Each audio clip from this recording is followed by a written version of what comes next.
Felipe Luiz largou o verbo na entrevista coletiva após a vitória sobre o Internacional de 1-0. Agora o Flamengo na Libertadores tem a vantagem do empate para jogar em Porto Alegre na próxima semana. Vou trazer para vocês aqui as principais falas do nosso treinador Felipe Luiz para nós sabermos o que ele acha sobre esse confronto e o que ele analisou do primeiro e do segundo tempo. Tá muito bacana, mas antes de tudo eu te peço, se inscreve aqui no canal, tem um botão se inscreva-se para você não perder nada do Mengão. Se inscrevendo você fica por dentro de todos os vídeos que eu trago aqui todo dia com informações do Mengão que ele dá. Então não perde tempo, vai aqui, se inscreve rápido, embora ver as falas do Felipe Luiz. Aqui, Natália Brasil, Rádio Roquete. Felipe, queria te perguntar o seguinte: o Flamengo teve um primeiro tempo impecável, 45 minutos de pressão, o Inter praticamente não viu a bola, mas o Flamengo volta para o segundo tempo diferente. E aí eu queria saber de você, porque acaba sendo uma certa característica do Flamengo ter um segundo tempo um pouco abaixo. E aí queria entender de você o que você acha que pode ter acontecido hoje nessa partida. Bom, primeiro tempo, ressaltar, excelente. Fizemos um grande primeiro tempo, o plano de jogo funcionou perfeitamente, tivemos muito volume, criamos muitas chances para fazer gol e infelizmente só fizemos um. Bom, ou felizmente, né? Mas fizemos um gol, fomos com uma vantagem e não voltou diferente, voltou igual, com a mesma formação. O Inter voltou diferente, mas é verdade que hoje eu acredito que muito tenha sido erros técnicos, individuais, aonde nos tiraram o domínio e o controle, tiveram que fazer nosso time correr, tivemos dificuldade de sair nessas transições, o time ficou mais espaçado, não conseguimos sair, tivemos dificuldades, e cada vez que recuperávamos a bola, éramos extremamente verticais, não tivemos essa paciência, não conseguimos nem montar nossa estrutura direito, e no final das contas acabou que o time se partiu, né? E de alguma forma não conseguimos reencontrar e nos organizarmos dentro do que foi o começo do segundo tempo, e isso arrastou até o final. Em contrapartida, tivemos também chances no segundo tempo de fazer gols, mesmo sem o mesmo volume. Tivemos aí momentos de posse esporádicos, mas é verdade que caímos bastante o nosso nível. Também pelo resultado a favor, talvez, é isso que vem acontecendo, essa queda no segundo tempo, são sempre quando o time está com um resultado favorável, mas também, como eu repito, o Inter não criou chances, né, apenas na gente, e a gente teve mais chances claras de gol, infelizmente, ou felizmente. Fizemos 1-0 e vamos com uma certa vantagem pequena para a volta, mas não tem nada definido, está totalmente aberta e nós temos que voltar para o segundo jogo para vencer.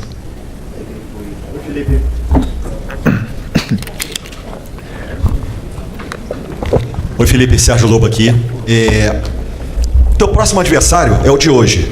E depois, na semana que vem, também é o de hoje. O que esse jogo de hoje pode mostrar para você, para o jogo de domingo, que é uma competição diferente, o Flamengo é o líder do campeonato, e para a volta na semana que vem? Você já falou um pouquinho da vitória, do placar e da vantagem. Eu queria saber de você se tudo que foi hoje aqui, para quarta-feira que vem, foi suficiente para você. O suficiente em que sentido, desculpa? Em termos do placar e da vantagem que o Flamengo está levando para o jogo da quarta-feira. Então, primeiro, começar por essa pergunta, para mim não, claro que queríamos fazer um resultado melhor, mas também não é ruim, né? Vamos com uma vantagem, e conseguimos uma vantagem, conseguimos ganhar vencer e dominar uma grande equipe, como é a do Inter, né? Que tem uma forma de jogar também de controle de jogo, de volume, de posse, e no final das contas a gente teve mais, só que não se traduziu em gols. Portanto, eu acho que foi um resultado justo e vamos com essa vantagem mais na cabeça, vamos ir para vencer o jogo, porque foi a mesma coisa que em todas as vezes que nós chegamos com vantagem nas competições, diga-se na Copa do Brasil do ano passado, na final, e fomos para vencer. E esse não tem que ser o nosso pensamento. E a outra, não lembro. Domingo? Bom, domingo, como você falou, temos esse jogo de domingo primeiro importantíssimo, onde o Campeonato Brasileiro, somos os líderes, como você disse, temos que tentar defender essa nossa colocação, e vamos ver como a gente prepara, quem se recupera bem para poder jogar domingo, para poder, como eu falei, ir para vencer os dois jogos. Felipe, boa noite. Igor Siqueira, do UOL. Se eu não estou enganado, acho que desde que o Bruno Henrique se tornou réu lá na Justiça Comum, e também veio a denúncia para ele aqui na Procuradoria do STJD, acho que você não comentou sobre, enfim, o assunto, mas o fato dele ter, agora formalmente ter sido acusado, ter agora um processo em curso no STJD, o que mudou, ou se é que mudou alguma coisa no tratamento que você tem cuidado com ele, enfim, dessa dinâmica de um caso de acusação de apostas, que é sério, ele não está envolvido no estelionato, mas foi pela manipulação, como é que vocês estão gerindo essa questão de ter um jogador que está sob esse escrutínio agora, no elenco, enfim, colocando para jogar também como capitão? Meu tratamento com ele é o mesmo, ele tem a presunção de inocência, e até que não seja julgado, ele é inocente. Julgado e condenado, ele é inocente. Felipe Eduardo Gabardo, da Rádio Gaúcha. O Roger há pouco aqui falou que trabalhou com as duas possibilidades de escalação do Flamengo, né? Ou o Pedro ou o Bruno Henrique, e quando saiu a escalação procurou ali fazer o ajuste necessário. O Inter era o que você imaginava em termos de escalação e também em termos de comportamento dentro de campo. E esse Inter do segundo tempo, como é que você pretende controlar lá em Porto Alegre? Era a escalação parecida com o que a gente esperava. No final das contas vaza tudo lá e aqui, né? Então não tem muito mistério enquanto a isso. Tentei segurar ao máximo a escalação do Bruno e foi puramente em plano de jogo, em função do que eu acreditava que poderia encontrar no campo e como poderia explorar melhor o jogo contra o Inter, a entrada do Bruno e a saída do Pedro da equipe.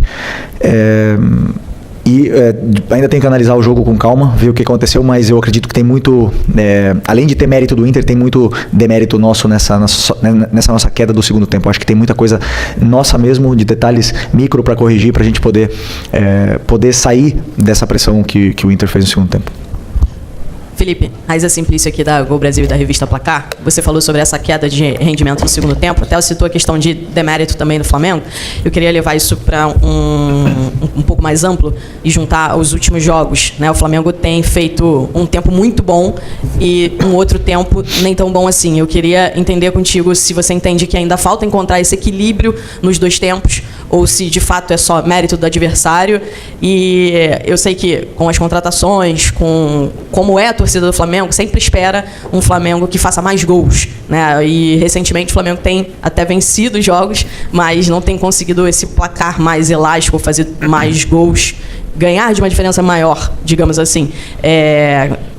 Você acredita que o Flamengo pode chegar ainda nesse patamar de vencer os jogos com mais tranquilidade, ou pela competitividade desse momento da temporada não é algo tão fácil assim?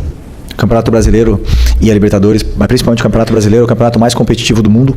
Para mim é muito difícil jogar, muito difícil.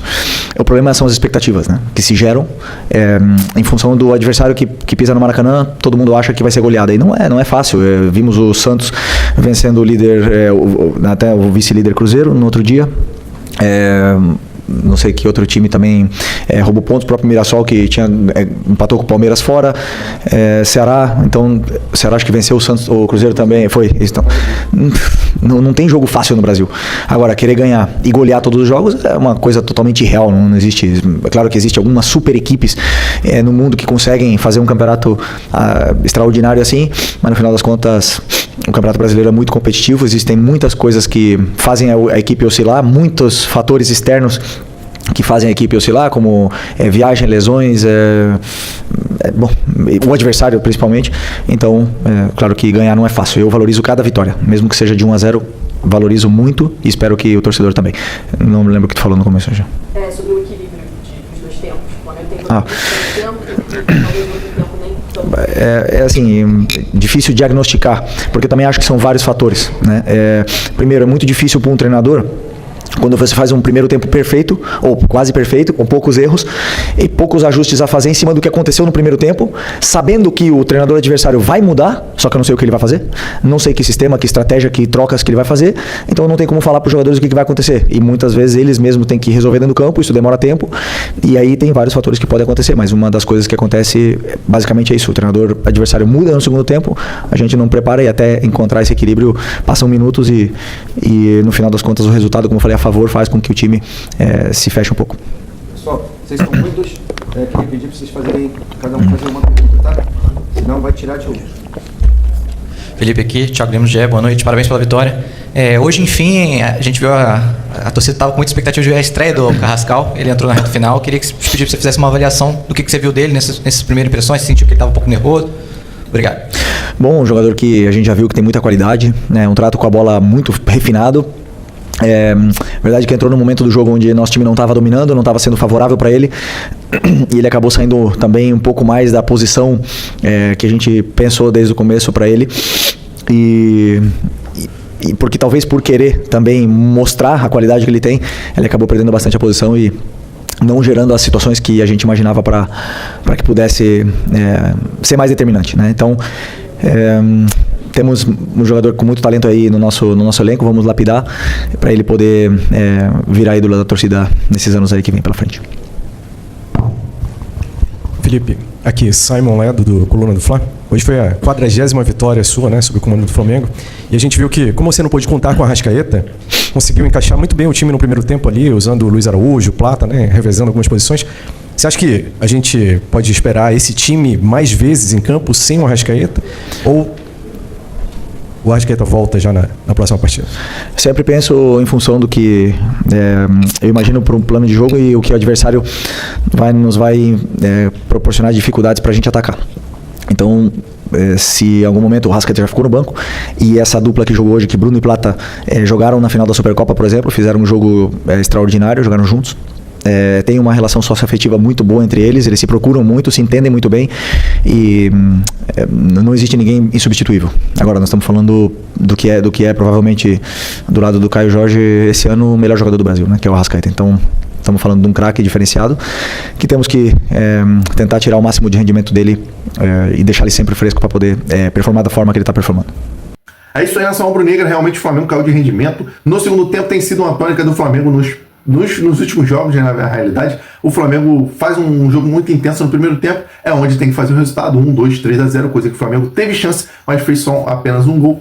E no segundo tempo acaba caindo de rendimento. E a intenção é o quê? Ter um controle mais de bola. Mas a ausência da Arrascaeta deve ter atrapalhado esse controle de bola. O Flamengo não conseguiu conectar nem contra-ataques no segundo tempo muito efetivos e também não conseguiu controlar o jogo. Talvez muito pela ausência, como eu falei, do Arrascaeta, que vai estar presente no próximo jogo, pois ele estava suspenso nesse. Mas o que você achou da análise de Felipe Luiz e das falas do treinador rubro-negro? Deixe sua opinião aqui nos comentários, porque é muito importante. E claro, eu te convido mais uma vez a se inscrever no canal. Se você ainda não é inscrito, tem um botão aqui, inscreva-se, clique nele, se inscreve, para você não perder nenhum vídeo, nenhuma informação do Flamengo. Eu trago informações aqui do Mengão todo dia. Saudações rubro-negras, bora pra cima, que o Flamengo é gigante.